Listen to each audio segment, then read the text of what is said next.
Today marks 1 year since a wildfire destroyed the village of Wooldridge. No human life was lost, but the healing process continues for families that lost everything. ABC 17's Erica McGuire spoke with those who experienced the devastation. We find out where they are a year later and what emergency responders took away from their response and what changes have been made. Sorry. You okay? I look up when we hit the Wooldridge exit, and it was the thickest, blackest smoke I've ever seen in my life. 1 year ago today, smoke filled the air in the village of Wooldridge, changing the community of about 60 people's lives forever.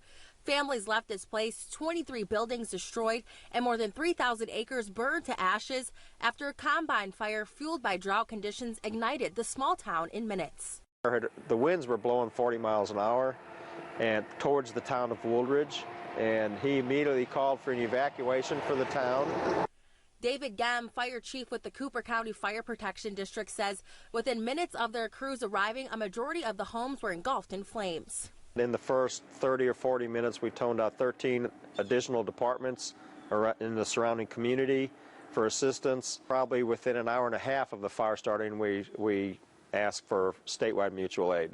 Gem says in total, more than 60 departments and over 125 firefighters responded to the scene, but not without challenges. Again, due to the lack of communication, when we were fighting the fire down in Wooldridge, I wasn't aware that it had jumped the levee and it was already burning down the levee towards the bridge down here. Larry Orley, director for Cooper County Emergency Management, says before the fire, a $2 million project to improve communications was already in the works and is ongoing. Gem tells me he wishes they would have called for mutual aid sooner as the fire was progressing. But at the start of the new year, he says there will be a new way for departments to get extra help from other departments quicker. Based on what the fire situation is, they'll automatically start toning out other people where we don't even have to request them. As you can see, this area is filled with overgrown brush and weeds along with charred tree limbs left behind from the fire where homes once stood. Now, if you follow me over here, the only two buildings left untouched is this church and post office behind me. The McComb family was displaced from the fire after losing two properties. This is what the family's home looked like before the fire, and this is what remained after flames tore through the area. I hit one of the firefighters that I recognized, and I was like, Charles, like, what's going on? And he gave me a hug, and he was like, Jess, I'm sorry, but everything's gone. Like, there's nothing to go to. The family housed several animals in Wooldridge, including a dog named Olaf, who did not survive.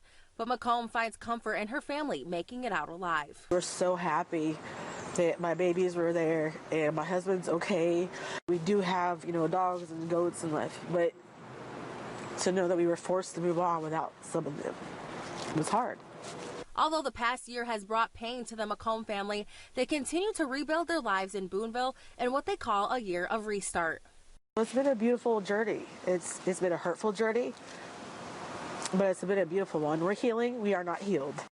Wayne Rice still lives in Wooldridge with his two dogs and miniature pony in an RV that was donated to him. He tells me the past year has been hard financially and mentally as he suffers from PTSD from the fire. It's been rough, and I'm on a fixed income. Social Security is all I got coming in. It burned some brush over in that lot next door, and the wind was blowing this way. I jumped out of bed, scared me again. Rice says he's in the process of getting an insurance settlement to rebuild a home in Wooldridge.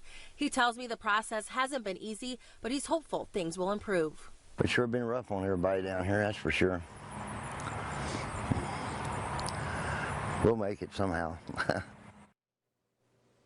That was ABC 17's Erica McGuire reporting.